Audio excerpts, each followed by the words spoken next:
دور ہو جائیں۔ اس طرح واسی آسانی سے فریحہ کا ہو سکتا ہے۔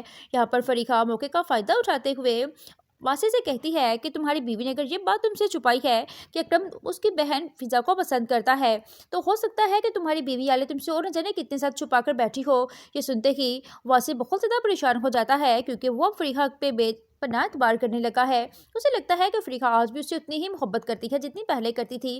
حالانکہ فریحہ یہ سب کچھ صرف اور صرف اپنے بدلہ لینے کے لیے کر رہی ہے، کیونکہ وہ یہی چاہتی تھی کہ وہ ہر صورت میں واسی سے شادی کرے۔ اس لیے اپنی ماں سے بھی کہتی ہے کہ اگر وہ شادی کرے گی تو صرف اور صرف واسی سے، ورنہ وہ کسی سے شادی نہیں کرے گی۔ جیسے ہی واسی گھر آتا ہے تو وہ عالیہ سے کہتا ہے، عالیہ تمہیں مجھے سارا سچ بتانا چاہیے تھا، آخر ایسی کیا باتیں ہیں جو تم مجھ سے چھپا کر بیٹھی ہو؟ جس پر عالیہ بہت پریشان ہو جاتی ہے اور کہتی ہے، واسی آپ کے بات کرنے کا کیا مطلب ہے؟ آپ کیا بات کرنا چاہ رہے ہیں؟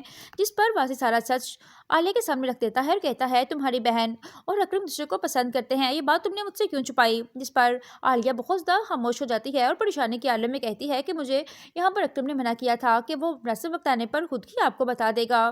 لیکن یہاں پر واسی جو کہ عالیہ سے ناراض ہو جاتا ہے۔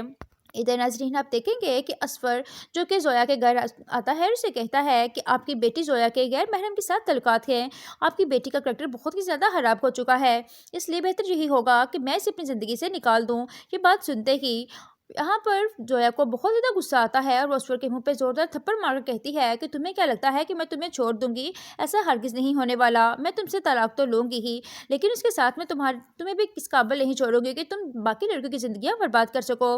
یہ سنتے ہی یہاں پر اصفر کے پاؤں تلے زمین نکل جاتی ہے کہ کل تک جو زویا اس کے سامنے بات کرنے سے بھی کانپتی تھی، آج اس نے اس کے منہ پہ زوردار تھپڑ مار دیا، آخر اس میں اتنی ہمت کیسے آ گئی؟ یہاں پر زویا اپنی ماں سے کہتی ہے کہ میں نے فیصلہ کر چکی ہوں کہ میں اب اصفر کے ساتھ نہیں رہوں گی، اب اس کے لیے مجھے چاہے جتنی بڑی قیمت ادا کرنی پڑے میں کرنے کے لیے تیار ہوں۔ زویا کے اندر یہ ہمت دیکھ کر زویا کے والدین بہت زیادہ خوش ہوتے ہیں اور اسے کہتے ہیں، بیٹا اصفر کے ساتھ تم اپنی زندگی برباد کر لو گی، بہتر یہی ہے کہ تم اس سے کنارہ کر لو۔ اب یہ بات زویا کی سمجھ میں بھی آ چکی ہے، اس لیے وہ ٹھان لیتی ہے کہ وہ خود ہی اپنے پاؤں پہ کھڑی ہوگی، اپنی بیٹی کی پرورش کرے گی۔